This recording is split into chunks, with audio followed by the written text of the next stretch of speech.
Bom dia. Essa é a apresentação do trabalho de conclusão de curso do curso de Pedagogia da Univesp, realizada de 2017 até meados de 2021. Os integrantes do curso que estão fazendo essa apresentação são Fernando Augusto Carmo Leme, Fabiana Rodrigues de Almeida, Viviane Morales Sala. Nosso orientador é o Jonathan Leon Wilka. E o nosso tema é Os desafios da educação de jovens e adultos no sistema prisional, pedagogia e reintegração social. Introdução. Educação é direito de todos, inclusive no sistema prisional. É preciso reconhecer que a luta pelo direito à educação significa não só ter oportunidades de ir à escola, mas também na cultura, trabalho e nas diferentes convivências. A educação abre as portas e, quando ofertada nas prisões, ela assume literalmente essa função. Nela é possível enxergar a igualdade, dignidade e oportunidade. No contexto de prisão, a educação deve ser colocada como prioridade e contribuirá de forma efetiva para que, após o cumprimento de sua pena, o indivíduo possa ser inserido no meio da sociedade e do mercado de trabalho. Problemática. Segundo Bastos, 2017, no final do século XX, houve a democratização das escolas públicas brasileiras, flexibilizando o sistema, o que reduziu a qualidade de ensino. Alguns problemas associados a este período foram a progressão continuada, onde muitas vezes o aluno é passado de série e ano, sem ter adquirido conhecimentos necessários. Outros problemas até os dias atuais são o baixo envolvimento da família no processo de ensino, falta de formação inicial e continuada de professores, ambientes inadequados de trabalho, falta de material didático, baixos salários, carga horárias excessivas, números excessivos de alunos por sala, sem falar que o tempo é curto e falta políticas educacionais rígidas para enfrentar os problemas, buscar soluções e fazer cumprir as leis educacionais. Justificativa. O trabalho se apoia nas fragilidades encontradas no sistema prisional quanto às oportunidades de estudos para as pessoas em privação de liberdade. Numa sociedade onde o delito cometido pesa em seu histórico de vida, prejudicando assim sua reinteração social. A importância singular dos educadores nesses ambientes, onde há uma descrença no valor transformador da educação e seus desafios frente a seres humanos portadores de conflitos sociais, que condizem com o histórico de preconceito, discriminação, marginalidade, falta de oportunidades profissionais e correlacionam-se aos motivos históricos de evasão escolar. Esta, muitas vezes, a porta aberta para a prática de crimes. Objetivo geral: avaliar a importância da educação por parte dos pedagogos nos jovens e adultos dentro de uma penitenciária. Objetivos específicos: avaliar a privação de liberdade e educação como reinteração social. Analisar a legislação específica que trata do ensino de jovens e adultos no sistema prisional. Analisar quais as motivações e desmotivações discutidas pelos autores quanto à retomada dos estudos interrompidos. Relacionar o ensino prisional, os benefícios e as dificuldades que o encarcerado encontra após a término de sua pena. O marco teórico nós estudamos desde quando iniciou o sistema prisional, passamos por Foucault, Paulo Freire, até chegar de forma contemporânea, como foi dito no primeiro slide, que a partir de 1996 a LDB regularizou o sistema de ensino dentro do sistema prisional. Ele passou pela FUNAP e atualmente está nas mãos da Secretaria da Educação, com professores que atuam dentro do sistema prisional e recebem pelo Estado, através de uma escola vinculadora. Nós vamos passar um vídeo agora, exemplificando um pouco mais como é o sistema carcerário no Brasil.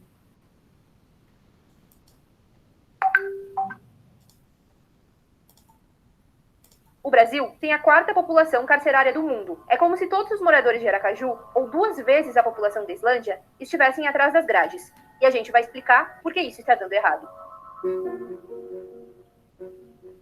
A situação dos presídios brasileiros é singular. Na média mundial, a cada 100 mil pessoas, 144 estão presas. Por aqui, os resultados beiram o dobro disso. Aliás, o número de encarcerados no Brasil mais que triplicou em 14 anos. A maior parte dos crimes está relacionada ao tráfico de drogas, mesmo que as circunstâncias em que ocorram sejam questionáveis. Em 74% das prisões por tráfico em São Paulo, os policiais que prenderam foram as únicas testemunhas de acusação. Hoje, onde estão essas mais de 600 mil pessoas encarceradas, só cabem 371 mil. Ou seja, para cada cela feita para receber 8 pessoas, vivem 13. Mas esse número poderia ser bem menor. 40% dos presos brasileiros nem foram condenados ainda. Até porque não há quem os defenda. Não existem defensores públicos suficientes. Quem não tem dinheiro para pagar um advogado, acaba mofando. No Brasil, temos apenas 1/3 dos defensores públicos necessários para suprir a demanda. Mesmo quem é preso em flagrante acaba esperando até 136 dias para uma primeira audiência, o que é preocupante, já que quase 40% deles não são condenados no fim do processo. E apesar do que muita gente diz, bandido bom não é bandido morto. Até porque isso é crime. A pena de morte não existe no Brasil. E cuidar do bem-estar do preso é responsabilidade do governo. Isso é lei. Lei que, na verdade, não está sendo cumprida. A segurança de um detento é quase nula. Tanto que se os presídios brasileiros formassem um país, seria a terceira nação com mais homicídios proporcionais no mundo. E o problema não é só a morte. A saúde é péssima. Mesmo com a baixa qualidade do sistema prisional, isso tudo sai caro. O custo de um preso é em média R$ 1.600 por mês. E esse custo não tem data para acabar. Por causa de todos esses problemas que a gente já falou, a cadeia brasileira não faz o papel que lhe é proposto, que é reabilitar o detento para conviver em sociedade. 70% deles voltam a cometer crimes e são presos de novo. No fim das contas, todo mundo sofre, mas principalmente eles. Como o vídeo exemplificou, a maior parte de inflar o sistema prisional é através da droga. E as drogas, ela é um problema de ordem social, além de ordem de segurança. E também exemplificou, conforme os dados que nós trouxemos no decorrer do nosso trabalho, quanto de população carcerária existe no Brasil, e esses dados foram retirados da revista Super Interessante, os dados são de 2014. Aqui, educação de jovens e adultos no sistema carcerário, segundo Freire Carneiro, o EJA, Educação de Jovens e Adultos, ganhou destaque em meados de 1950, com métodos Paulo Freire, né? Os métodos Paulo Freire era basicamente buscar palavras da vivência daquela pessoa, às vezes a pessoa muito simples, né? Trabalhador rural, né? Buscava lá, por exemplo, a palavra enxada, e a partir dessa palavra criava-se outras palavras. Isso se chamava, Paulo Freire denominou essas palavras de palavras geradoras. Em 1996, a Lei Federal 9.394, de 20 de dezembro, inclui, então, a educação de jovens e adultos como direito. Nós podemos observar nesse slide como que é para que aconteça o sistema EJA no sistema prisional. A modalidade EJA já diz educação de jovens e adultos. Como foi discorrido no nosso trabalho, diz que material didático, pedagógico, ele é muito fraco, porque ele é destinado a esse público, mas, no entanto, no sistema prisional, é um público diferenciado, precisando, muitas vezes, de trabalhos diversos. Classes multisseriadas são classes unidas, 6º e 7º ano, 8º e 9º ano, ensino médio junto, não respeitando, em diversas vezes, o que cada aluno de fato necessita, o tempo dele. Cada unidade prisional é diferente uma da outra, e nem sempre ela pensa que vai existir uma escola lá dentro. Então, como cada unidade é diferente e não pensa-se na escola, se torna uma dificuldade maior ainda. Os professores destinados ao EJA no sistema prisional são professores de categoria F e categoria O, pessoas que acreditam na reintegração social e que querem contribuir para que isso aconteça. Aqui o perfil dos educadores no sistema prisional, né? Sabemos que a educação ela demanda um preparo, dedicação e envolvimento, né? E isso não é diferente, né? Com o EJA e também com o sistema prisional. Por quê? Porque o EJA, você já trabalha jovens e adultos.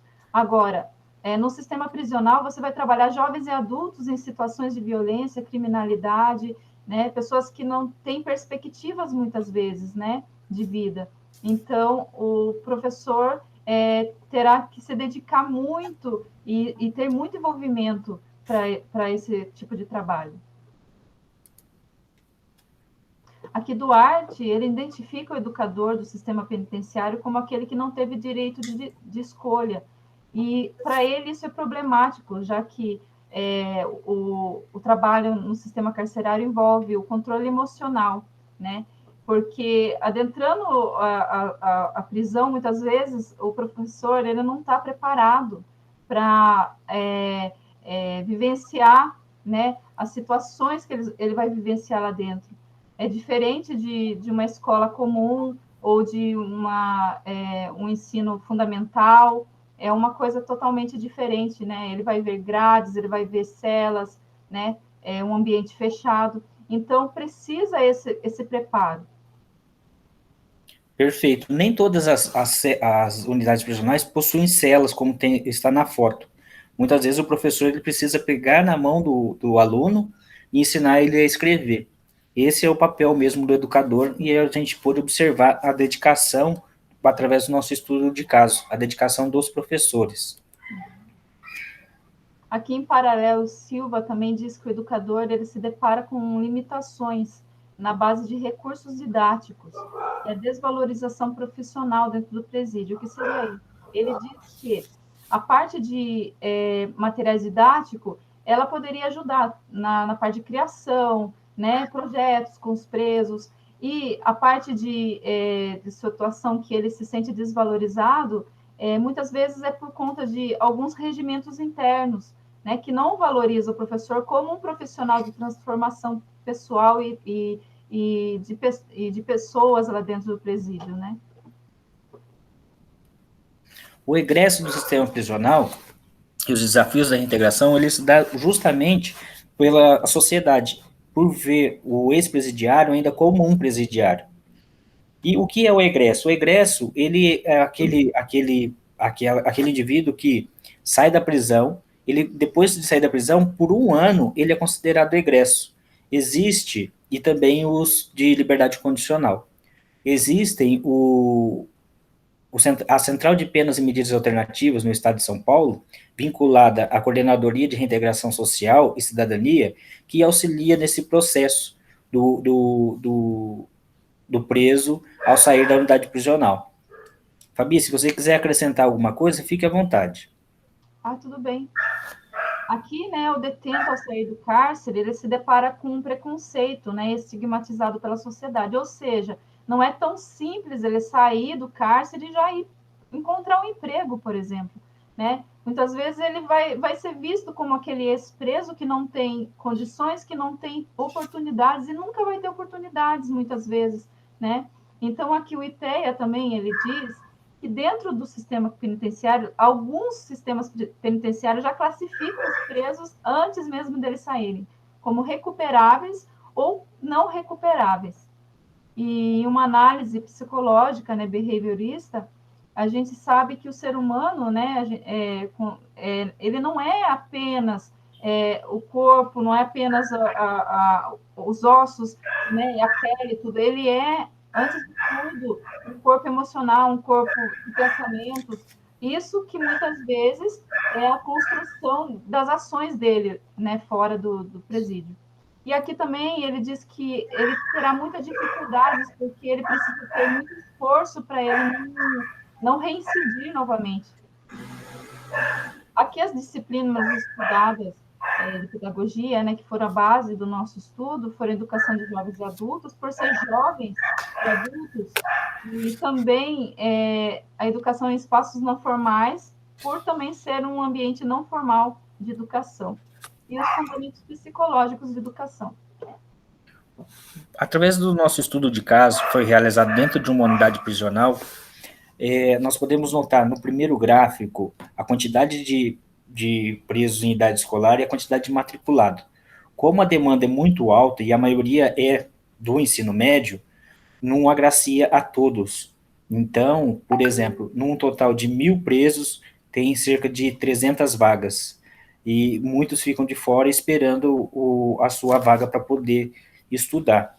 Como as salas são multisseriadas, fica menor ainda. O que nós fizemos foi uma análise uma pesquisa de natureza qualitativa, porque os dados são subjetivos. Analisar o papel da pedagogia e reintegração social pela pessoa presa não dá para quantificar, por isso nós utilizamos dela. No estudo de caso que nós tivemos no interior de uma penitenciária, nós notamos que existem, além das salas de aula, projetos de reintegração social, e esse foi o nosso objeto. O projeto de reintegração social, atuando com os professores e o corpo técnico da unidade, como ferramenta de transformação social, nós vimos que é possível, sim, fazê-lo dentro da unidade prisional, mudando os estigmas da sociedade. Esse aqui é um fluxograma do que acontece, como que acontece esse projeto. Esse projeto, primeiro, ele é feito uma triagem dos alunos dentro da escola, para formar as turmas, passa para eles todas as orientações de como vai funcionar esse projeto, 3 horas por dia, durante 6 meses, uma vez por semana. O objetivo é criar a percepção do momento atual da pessoa, uma análise crítica da sua realidade. É só isso, através de alguns temas tratados toda semana. Temas como família, trabalho em equipe, companheirismo, liberdade, reintegração social. Observando a postura desse indivíduo, se ele tende a mudar sua mentalidade para fora do crime. Numa segunda etapa, ele é encaminhado para oficinas de leitura, produção de texto, redação, frequência na biblioteca, cursos como o Enseja, cursos preparatórios para o Enem, espanhol, dança. Na terceira etapa, se essa pessoa está engajada, está voltada para se reintegrar, se isso é notado pelos professores, pelo corpo técnico da unidade, ele pode, às vezes, conseguir um trabalho dentro da própria unidade. Trabalho este, às vezes, remunerado, às vezes, não. No entanto, todo o trabalho e todo o estudo é agraciado pela lei de remissão de penas, que a cada 3 dias que a pessoa trabalha ou estuda no interior de uma unidade prisional, ele diminui 1 dia na pena. O objetivo principal do projeto é a não reincidência criminal e a reintegração social. O projeto ele vem a suprir uma carência do sistema prisional, que não conta com todo mundo engajado para isso. A maior parte dos agentes, das pessoas que trabalham, elas visam a segurança. E a parte de educação e de reintegração social, ela é muito difícil de ser realizada. Nós notamos isso porque, como nós já dissemos no trabalho todo, existe a grade, existe todo um processo psicológico para o professor não é preparado, ele aprende na prática do dia a dia como se portar e como levar a educação para dentro do interior de uma unidade prisional. Através desse nosso trabalho, nós queríamos atingir o objetivo de analisar como o professor age e como ele é uma ferramenta para que aconteça de fato a reintegração social. Então, os desafios da educação de jovens e adultos são poucos explorados por todos os educadores. Ainda está começando esse viés. Embora já venha de muito tempo o termo de reintegração social, desde 1920, nós temos um século aí ainda engatinhando. Existem legislações, todo mundo está tentando cumprir o seu papel, mas ainda está muito devagar.